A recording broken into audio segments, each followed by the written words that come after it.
Olá, eu me chamo Eliomar e essa é mais uma aula da Escola Bíblica Dominical da Igreja Batista do Barro Preto. Hoje nós daremos continuidade ao nosso estudo sobre os 10 mandamentos. Mas antes de começar, e como sempre temos feito, vamos juntos falar com Deus. Eu quero orar com você. Pai querido, muito obrigado, Senhor, porque mais uma vez nos reunimos para estudar da Tua Palavra. Abençoa-nos, Senhor, para que esse seja um momento de muito aprendizado, um momento de edificação de vidas, de crescimento espiritual, Pai. Que tudo aqui, Senhor, seja para a honra e glória do Seu nome e edificação da Sua igreja. Te peço a Deus que abençoe a cada vida, a cada pessoa que nesse momento participa, visualiza esse vídeo e está conosco nessa jornada de estudo dos 10 mandamentos. Que a Sua palavra encontre terreno fértil em nossos corações. É o que eu te peço e desde já te agradeço em nome de Jesus. Amém. Bom, esse é o nosso terceiro encontro desse estudo sobre os 10 mandamentos. Se você não viu os dois primeiros, recomendo que você depois pesquise em nosso canal no YouTube para que você possa acompanhar toda a série de estudos. No primeiro encontro, falando de forma aqui bem rápida, nós vimos uma introdução sobre o que são os 10 mandamentos. Aprendemos que eles são uma declaração da vontade de Deus para que tenhamos uma vida reta diante dele e dos homens. Vimos que não somos capazes de cumprir a lei. Vimos que Jesus cumpriu e que Jesus foi condenado em nosso lugar. E, portanto, somos justificados em Cristo, nós que não éramos merecedores de qualquer salvação, somos justificados em Cristo a partir da fé no sacrifício dele por nós. Os 10 mandamentos nos mostram a nossa incapacidade de nos salvarmos a nós mesmos e, portanto, a nossa necessidade de Cristo. Nos chama a uma vida de agradecimento, de santificação, nos chama a sermos, portanto, imitadores de Cristo. E vimos algo interessante, que quando Cristo diz que devemos amar a Deus e amar ao próximo, ele confirma os ensinamentos presentes nos 10 mandamentos. Porque quando ele fala amar a Deus, a gente pode se lembrar aqui dos 4 primeiros mandamentos que nós aprendemos, fazem menção à nossa relação vertical, nossa relação com Deus. E quando ele fala em amar ao próximo, os 6 últimos mandamentos vão então focar nessa questão do amor ao próximo, da nossa relação horizontal, relação com nossos irmãos. Depois nós entramos então no estudo do prefácio e no estudo do primeiro mandamento. E nós vimos que ambos nos chamam a reconhecer Deus como o Senhor das nossas vidas. Aliás, o prefácio, nós vimos que tem uma relação muito interessante com um texto anterior também de Êxodo, que narra o encontro em que Deus fala para Moisés que tiraria o povo da servidão e que ele seria reconhecido como o Senhor daquele povo por isso. E aí, quando ele então chega agora nos 10 mandamentos, introduzindo os 10 mandamentos, ele chega de novo com essa reivindicação e lembrando o povo de que ele é o Senhor daquele povo, que tirou aquele povo da escravidão. E aí nós vimos que nós precisamos então reconhecer que Deus é o Senhor das nossas vidas, o único e verdadeiro Deus. Isso com certeza nos chama então a adorá-lo, a amá-lo, a meditar sempre na sua palavra e a sermos submissos à sua santa vontade. Esse é um resumo muito breve aí, até corrido um pouquinho, do que nós vimos nas 2 primeiras aulas, nos nossos 2 primeiros encontros. E hoje nós teremos a oportunidade então de estudar o segundo mandamento. E o texto em Êxodo, você pode acompanhar comigo, Êxodo 20, versos 4 a 6, que traz o segundo mandamento, diz assim: Não farás para ti imagem de escultura, nem alguma semelhança do que há em cima nos céus, nem embaixo na terra, nem nas águas debaixo da terra.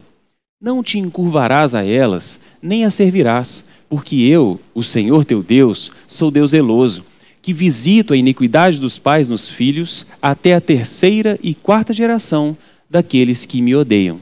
E faço misericórdia a milhares dos que me amam e aos que guardam os meus mandamentos. Normalmente, quando a gente lê o segundo mandamento e se propõe a estudar, a gente costuma focar apenas na questão das imagens. É o que logo salta aos nossos olhos e a gente pretende logo falar sobre isso. Mas eu creio que a gente deve ser um pouquinho mais abrangente no nosso entendimento. Mais do que as imagens, o mandamento fala também sobre o culto, sobre o serviço que nós prestamos a Deus. Lá no final da aula a gente fala sobre as imagens, mas eu queria trabalhar com você essa questão do culto que nós prestamos a Deus.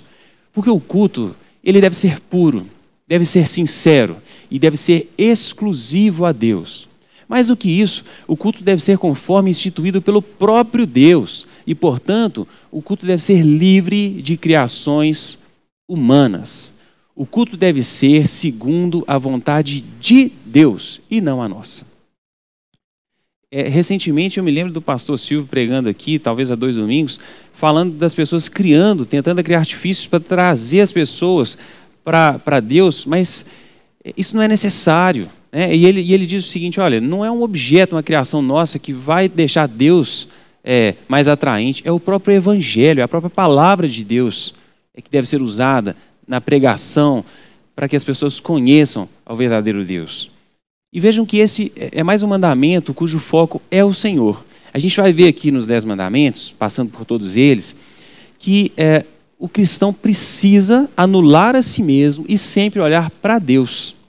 Mesmo nos outros 6 últimos mandamentos, em que existe um foco ali na relação horizontal, a relação com o próximo, a gente vai ver que a gente só consegue fazer isso quando nós temos os olhos no Senhor. A Bíblia nos ensina que se alguém diz que ama a Deus, mas não ama seu irmão, esse alguém é mentiroso, porque pressupõe amar a Deus, amar também ao próximo. Mas a gente vai aprender, então, no decorrer de todas as aulas, lembrando que a gente quer fazer um estudo que seja abrangente e que traga aplicação prática, o quanto nós devemos anular a nós mesmos e olhar para Deus. E sobre essa questão de não seguir, então, o nosso coração, mas seguir as orientações que vêm do Senhor, a Bíblia é repleta de textos. Vamos aqui ler algumas coisas. Números 15, a partir do verso 37. Acompanhe comigo. E falou o Senhor a Moisés, dizendo: fala aos filhos de Israel e diz-lhes que nas bordas das suas vestes façam franjas pelas suas gerações, e nas franjas das bordas ponham um cordão de azul, e as franjas vos serão para que, vendo-as, vos lembreis de todos os mandamentos do Senhor e os cumprais. E não seguireis o vosso coração, nem após os vossos olhos. Veja, não seguireis o vosso coração, nem após os vossos olhos, pelos quais andais vos prostituindo, para que vos lembreis de todos os meus mandamentos e os cumprais, e santos sejais a vosso Deus. Eu sou o Senhor vosso Deus, que vos tirei da terra do Egito, para ser vosso Deus. Eu sou o Senhor vosso Deus. Meus irmãos, esse texto enfatiza a necessidade de sermos obedientes à vontade de Deus e seguir a orientação de Deus e não a nossa própria orientação. E veja como é maravilhoso quando a gente se propõe a estudar a Bíblia, procurando as referências, entendendo os textos, Veja que esse texto de Números que acabamos de ler também lembra do Deus Todo-Poderoso que foi dito lá no prefácio, que lembra que tirou o povo da terra do Egito e que, portanto, deve ser reconhecido como nosso Senhor.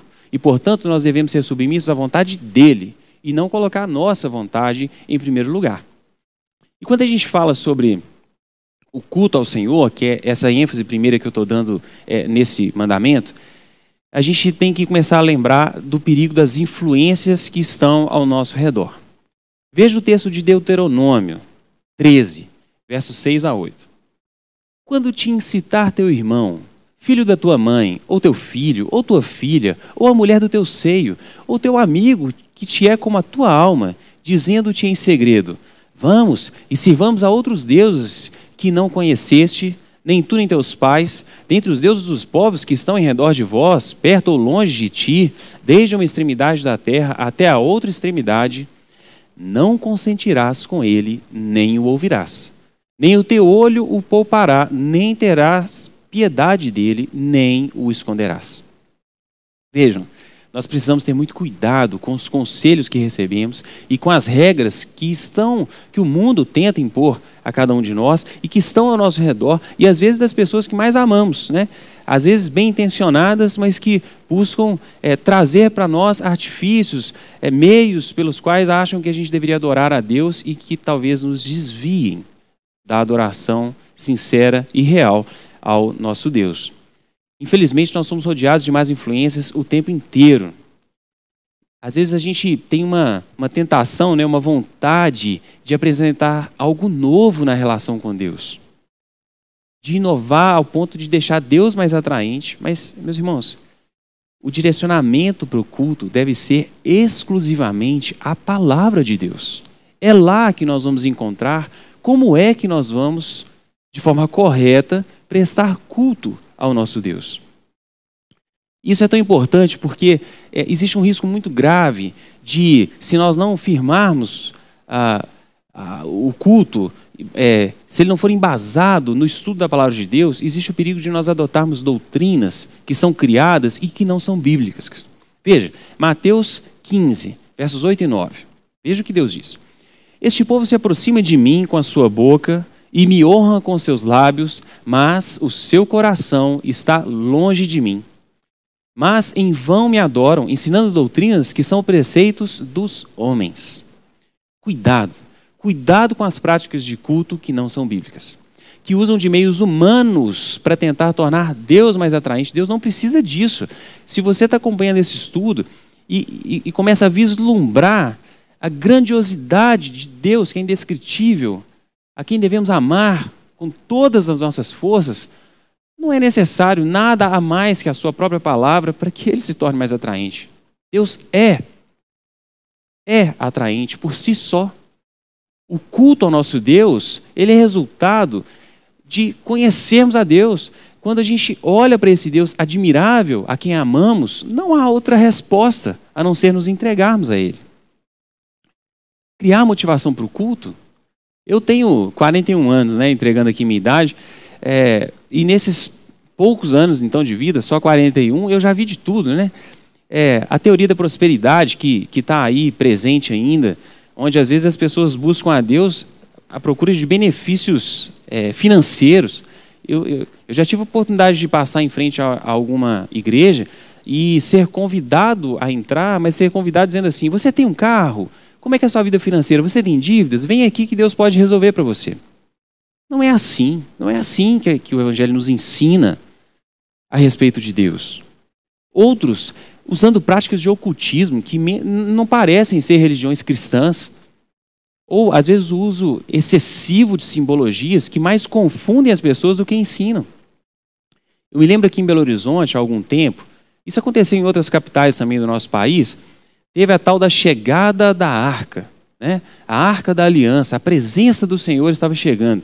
E é uma tristeza, porque eu me lembro que teve carro de corpo de bombeiro com a arca em cima, cobertura jornalística, carreata, a polícia dando suporte à operação para que aquela arca, a presença de Deus estivesse chegando na igreja. E aí, se você olhar as filmagens, as pessoas tentando tocar na arca. Gente, isso é falta de conhecimento bíblico. Porque se a gente estudar a Bíblia, aliás, tentar tocar a arca era um problema, Mas se a gente estudar a Bíblia, a gente vai entender de fato qual era a simbologia da arca, o que ela significava, como hoje nós podemos nos aproximar de Deus de uma maneira muito diferente, Então, isso tudo é falta de conhecimento bíblico. Eu me lembro também quando criança, teve uma moda de dente de ouro, e aí, às vezes o pregador estava lá pregando e começava a aparecer dente de ouro, aquilo era registrado de alguma maneira. Tinha um negócio de passar o paletó, as pessoas caindo, ou um sopro e caía metade da igreja de um lado ou de outro. E eu, criança, ainda olhava para aquilo e falava: gente, é um negócio tão emotivo, as pessoas estão tão envolvidas emocionalmente que começam a se entregar a esse tipo de situação que não me parecia nada bíblico, mesmo criança, porque eu frequentava a escola bíblica dominical e aquilo parecia muito estranho para mim. Eu me lembro de uma experiência muito negativa que a minha mãe teve e compartilhou comigo. Certa vez ela voltando, eu acho que ela estava, não sei se na Bahia, algum estado do Nordeste, pegou um voo para Belo Horizonte e aí sentou ao lado dela uma senhora, uma idosa, linda. Pensa naquela senhorinha que é usada para propaganda de farmácia, com aquele sorriso, aquele cabelinho branco, parecendo um algodão. E aí sentou ao lado da minha mãe sempre puxa algum assunto para falar sobre Deus, sobre oração, enfim. E aí essa senhora começa a chorar e diz para minha mãe que está muito triste. E aí ela pergunta o que está acontecendo. Ela falou assim: olha, está vendo esse meu porte físico, essa minha fisionomia? Eu comunico muito bem e eu sou atriz.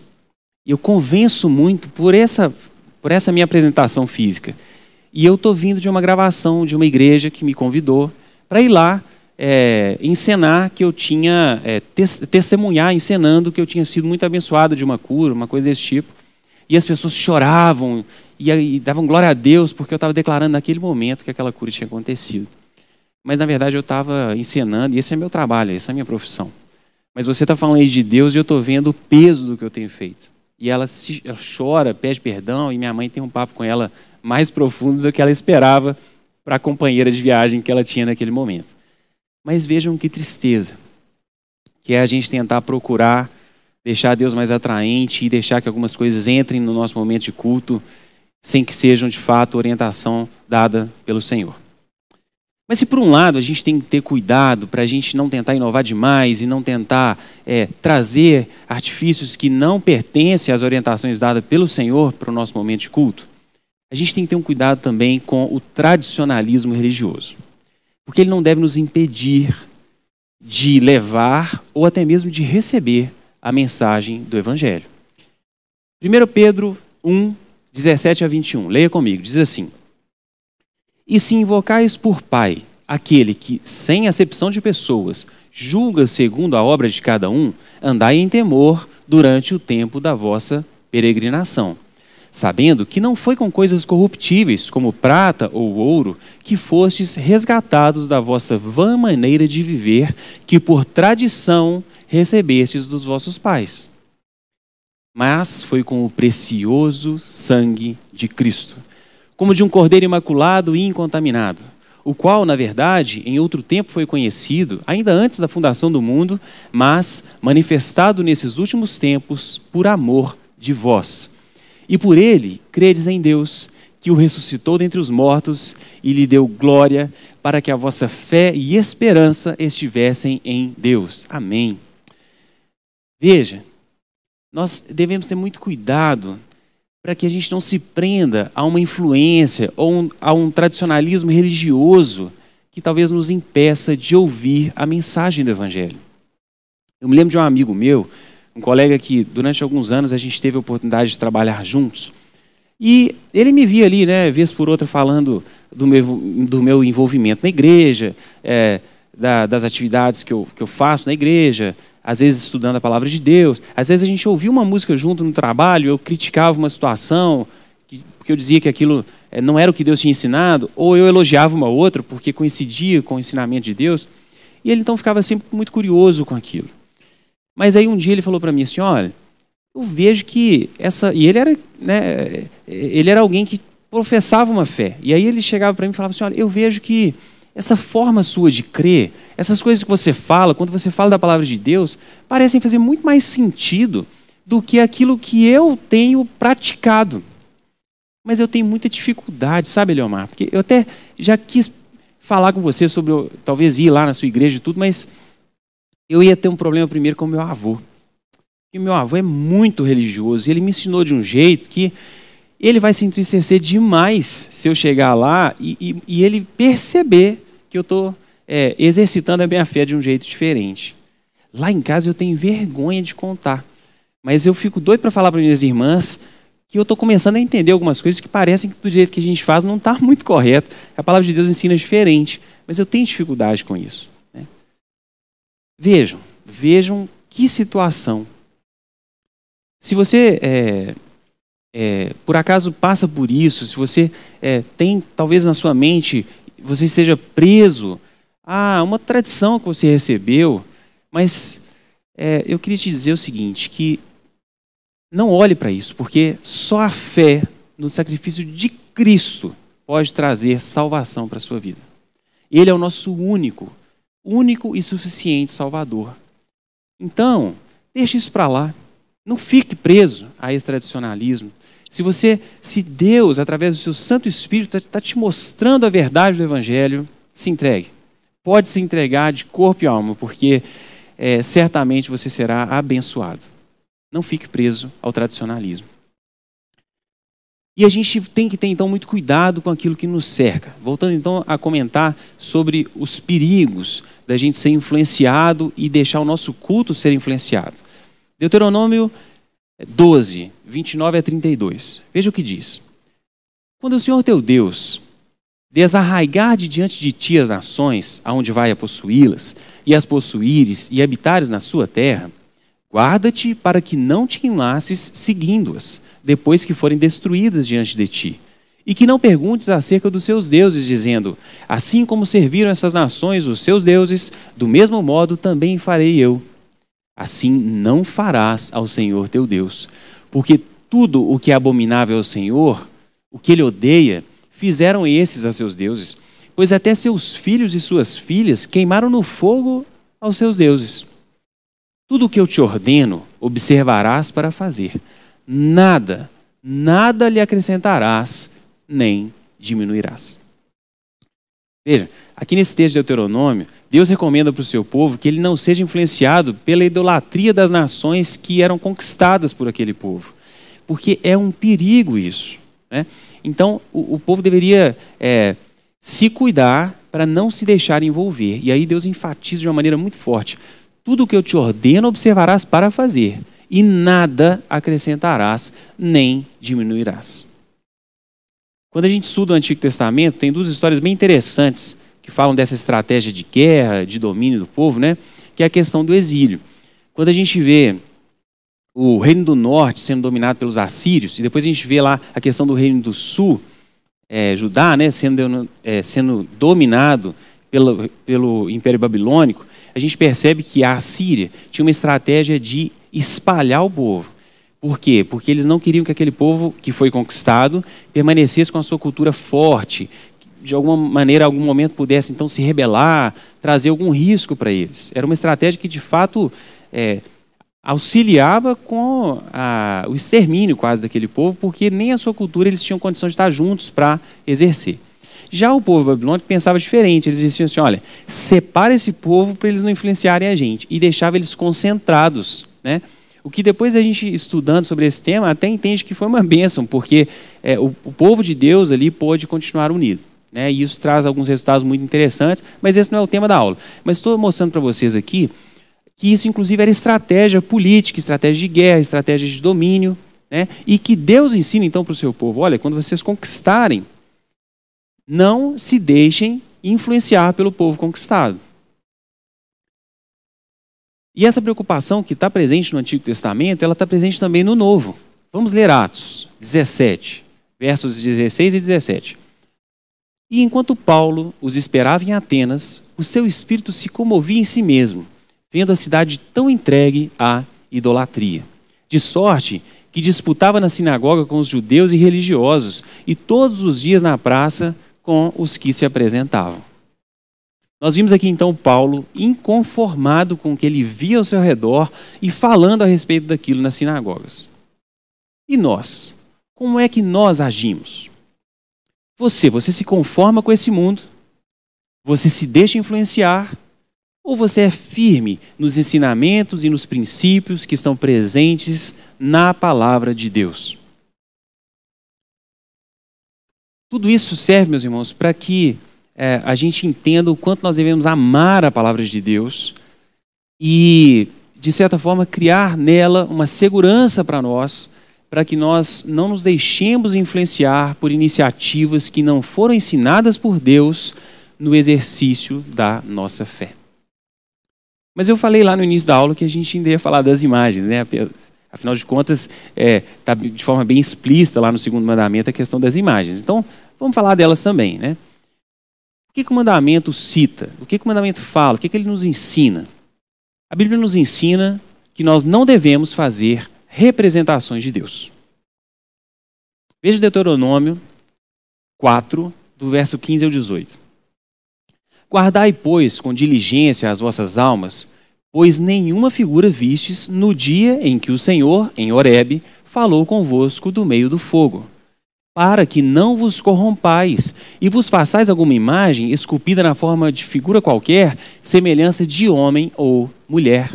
Figura de algum animal que haja na terra, figura de alguma ave alada que voa pelos céus, figura de algum animal que se arrasta sobre a terra, figura de algum peixe que esteja nas águas debaixo da terra. Veja, propositalmente, Deus não deixa uma referência da sua própria imagem. Porque, meus irmãos, qualquer imagem criada pelo homem seria semelhante, então, à criatura e nunca semelhante ao Criador. Nós vimos aqui, desde o início do estudo dessa série, que nós somos limitados e a nossa Portanto, a nossa dificuldade na nossa compreensão completa a respeito de Deus. Nós aprendemos lá na primeira aula que a gente tem dificuldade em definir Deus, não é isso? Porque como pode a criatura definir o Criador, que é eterno? Atos 17, verso 29, diz assim: sendo nós, pois, geração de Deus, não havemos de cuidar que a divindade seja semelhante ao ouro, ou à prata, ou à pedra esculpida por artifício e imaginação dos homens. Não existe a possibilidade de uma criação humana representar Deus, que é o próprio Criador, que é o Senhor das nossas vidas, que é o nosso Deus eterno, onisciente, onipresente, atemporal e tudo aquilo que nós já temos estudado a respeito de Deus. Não é possível ao homem. O homem é limitado para isso. Se há alguma representação possível de Deus, ela foi dada por Ele próprio, mas não é uma imagem criada por homens. Deus nos deu o seu próprio Filho, Jesus Cristo. Em vez de procurar por uma imagem, ame a Jesus e você estará prestando culto ao único e verdadeiro Deus, Senhor das nossas vidas. Romanos 1, versos 21 a 25. Acompanhe a leitura comigo. Porquanto, tendo conhecido a Deus, não o glorificaram como Deus, nem lhe deram graças. Antes, em seus discursos, se desvaneceram, e o seu coração insensato se obscureceu. Dizendo-se sábios, tornaram-se loucos. E mudaram a glória do Deus incorruptível em semelhança da imagem de homem corruptível, e de aves, e de quadrúpedes, e de répteis. Por isso também Deus os entregou às concupiscências de seus corações, à imundícia, para desonrarem seus corpos entre si. Pois mudaram a verdade de Deus em mentira, e honraram e serviram mais a criatura do que o Criador, que é bendito eternamente. Amém.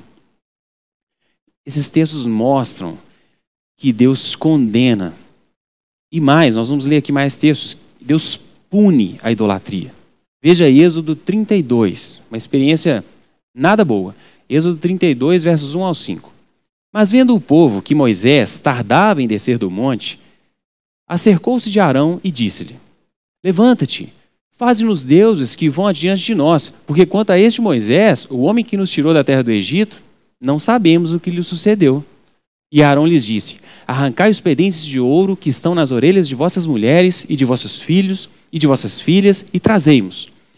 Então todo o povo arrancou os pendentes de ouro que estavam nas suas orelhas e os trouxeram a Arão. E ele os tomou das suas mãos e trabalhou com o ouro um buril e fez dele um bezerro de fundição. Então disseram: este é teu Deus, ó Israel, que te tirou da terra do Egito. E Arão, vendo isso, edificou um altar diante dele e apregoou Arão e disse: amanhã será festa ao Senhor. Nós bem sabemos o resultado dessa iniciativa catastrófica do povo e não foi nada bom. Vejam que a forma de culto que eles tentavam prestar não era legítima. E aqui eu quero incluir mais uma coisa. Cuidado, porque isso se aplica inclusive quando a intenção é de adorar a Deus. Talvez, na intenção de adorar a Deus, mas de deixar Deus mais atraente, ou de deixar o evangelho atrativo para as pessoas, a gente começa a criar coisas que não foram ensinadas por Deus e que ferem os princípios ensinados por Deus e que mais são condenadas por Deus. Isso não pode acontecer. E mesmo com uma boa intenção, mesmo você querendo apresentar a Deus, não foi assim que ele orientou. Isso é perigoso. Qual é, portanto, a nossa forma de culto? O que é que nós temos oferecido a Deus? De fato, nós temos servido a Deus conforme Ele nos orienta? Essas perguntas precisam ser feitas e a gente precisa pensar, além do momento de culto, eu estou aqui, nesse momento aqui na igreja, além desse momento aqui, desse local físico, que também é muito importante, mas também no nosso dia a dia. Na aplicação de algum ministério. Eu tive a oportunidade de ver o pastor Alés pregando no domingo passado, falando sobre as inúmeras oportunidades que temos de serviço na igreja, de ministérios que precisam de pessoas ali dispostas a servir ao Senhor, e às vezes tem gente que passa a vida na igreja sem se aplicar no serviço a Deus. Mas o serviço também é forma de culto ao Senhor. E fora da igreja? Nós testemunhamos do amor de Deus? As pessoas olham para nós e sabem que tivemos uma vida transformada pelo Senhor? Você dá o seu melhor para Deus? Isso é muito sério. Nós devemos dar o melhor para Deus. Veja Malaquias 1, verso 7 a 8 e depois o verso 14. Leia comigo. Ofereceis sobre o meu altar pão imundo e dizeis, em que te havemos profanado? Nisso que dizeis, a mesa do Senhor é desprezível. Porque quando ofereceis animal cego para o sacrifício, isso não é mal? E quando ofereceis o coxo ou o enfermo, isso não é mal? Ora, apresenta-o ao teu governador. Porventura terá ele agrado em ti? Ou aceitará ele a tua pessoa? Diz o Senhor dos Exércitos. Pois seja maldito o enganador, que tendo macho no seu rebanho, promete e oferece ao Senhor o que tem mácula. Porque eu sou o grande rei, diz o Senhor dos Exércitos. O meu nome é temível entre os gentios. Então, sendo aqui muito claro, Deus é ofendido quando a nossa oferta é descuidada para Ele. Deus recomenda, Deus mostra a sua indignação com a idolatria e com a inversão dos valores, quando nós não oferecemos o melhor para Deus. A Bíblia nos ensina que as primícias devem ser do Senhor. Isso vale para a cerimônia, para o culto que nós prestamos aqui na igreja, mas vale também para aquilo que oferecemos de concreto lá fora, com a nossa vida, com o nosso testemunho. Aliás, vale também para o dízimo que nós entregamos quando somos fiéis a essa orientação de Deus, né? A oferta para que a obra missionária aconteça. Tudo isso, meus irmãos, é forma de culto ao Senhor. Devemos dar o melhor para o Senhor. Muitos textos enfatizam essa verdade bíblica. 1 Coríntios 10, a partir do verso 19, veja. Mas que digo? Que o ídolo é alguma coisa? Ou que o sacrificado ao ídolo é alguma coisa? Antes digo que as coisas que os gentios sacrificam, as sacrificam aos demônios e não a Deus. E não quero que sejais participantes com os demônios. Não podeis beber o cálice do Senhor e o cálice dos demônios. Não podeis ser participantes da mesa do Senhor e da mesa dos demônios. Ou irritaremos o Senhor? Somos nós mais fortes do que Ele? Veja, a idolatria, ela é como uma espécie de adultério espiritual. Precisamos ser fiéis ao Senhor. Tiago 4:4 diz assim: adúlteros e adúlteras, não sabeis vós que a amizade ao mundo é inimizade contra Deus? Portanto, qualquer que quiser ser amigo do mundo, constitui-se inimigo de Deus. Então vejam, a idolatria é considerada infidelidade. Um Deus que é zeloso por seu nome requer fidelidade a Ele. Atos 2, verso 42 diz assim: e perseveraram na doutrina dos apóstolos, e na comunhão, e no partir do pão, e nas orações. A história do início da igreja, quando nós estudamos lá em Atos, ela nos mostra como nós deveríamos agir com fidelidade no culto a Deus, na comunhão, no partir do pão e nas orações. Vale nos inspirarmos naquele modelo apresentado na palavra de Deus. Tiago 1, a partir do verso 21, diz assim: por isso, rejeitando toda a imundícia e acúmulo de maldade, recebei com mansidão a palavra em vós enxertada, a qual pode salvar as vossas almas. E sede cumpridores da palavra, e não somente ouvintes, enganando-vos a vós mesmos. Porque se alguém é ouvinte da palavra e não cumpridor, é semelhante ao homem que contempla ao espelho o seu rosto natural. Porque se contempla a si mesmo e vai-se, e logo se esquece de como era. Aquele, porém, que atenta bem para a lei perfeita da liberdade e nisso persevera, não sendo ouvinte negligente, mas fazedor da obra, esse tal será bem-aventurado no seu feito. Vimos aqui então que nós devemos praticar fielmente a palavra ensinada por Deus. E aí a gente pode tirar então algumas conclusões desse estudo, né? Precisamos ser zelosos no nosso culto a Deus, seja na igreja, seja nos nossos lares, seja no trabalho, seja na escola, seja nas nossas atividades cotidianas.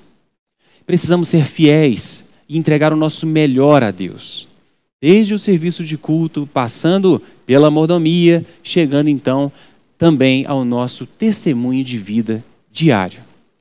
Não devemos nos deixar ser influenciados por falsas doutrinas, modismos ou até mesmo tradicionalismos vãos, que por vezes não nos permitem reconhecer o sacrifício de Cristo por nós. Devemos então estar atentos para não deixar que falsos deuses ou o amor ao que é terreno tome o lugar de Deus na minha vida e na sua vida. Na próxima aula nós aprenderemos mais sobre o terceiro mandamento. Espero que esse seja um estudo que tenha abençoado a sua vida e eu te vejo lá no próximo domingo. Que Deus te abençoe.